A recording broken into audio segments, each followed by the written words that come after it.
all these different belief systems are there, all these different philosophies are there, and people have so many different interpretations, they have so many different opinions, they have so many different conclusions, and in this enormous mess, who's right? Who's right and who's wrong? And sometimes, like many philosophers, they will give very convincing arguments to support their case. They will tell you exactly why in their philosophy God exists. And an atheist, he will come up with a very logical argument why God doesn't exist. And you look at these two arguments and you'll find that they're really, if he's really an expert of logic, you know, there's a certain art of logic. People who are very highly skilled in logic, they're called logicians.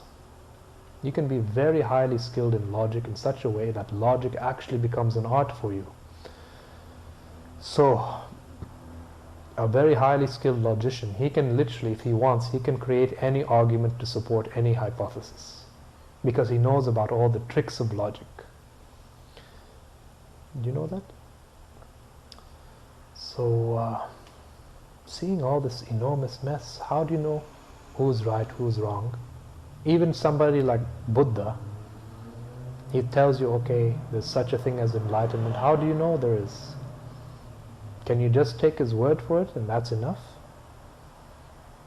You can't.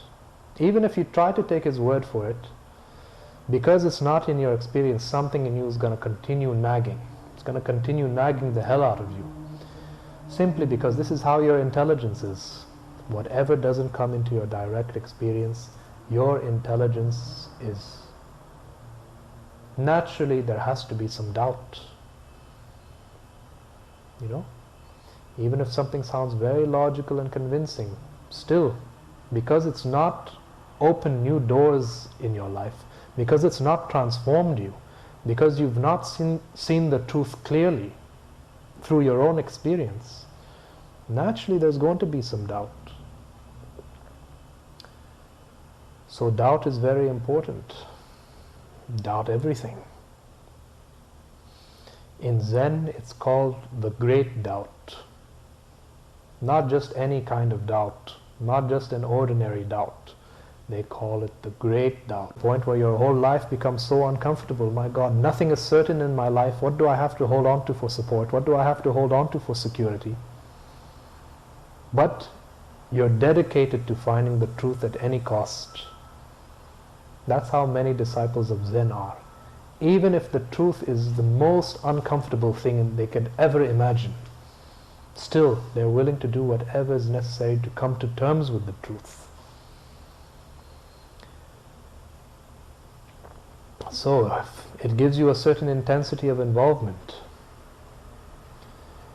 So to me that's very important. A certain kind of doubt within you. Not that you've come to any conclusion. Doubt doesn't mean you've formed any conclusions. It doesn't mean you've said yes. It doesn't mean you've said no. It just simply means you realize, okay, I'm ignorant. I'm just an ignorant person. I know that I don't know. Out of that, now you've opened a whole door of possibility. Now you can really start seeking and finding. Otherwise, if you think you already have the truth, now why will you even bother to take one step to look beyond that, beyond the conclusions you formed? Why would you bother? And tell me, are you really interested in gathering more conclusions in your mind? If your freedom was dependent on just coming to the right kind of conclusion, I assure you almost everybody would have found it by now. They would have said, okay, just read this book, just open this book, read this chapter, and the moment you read it, you will become enlightened. Right? Things would work like that.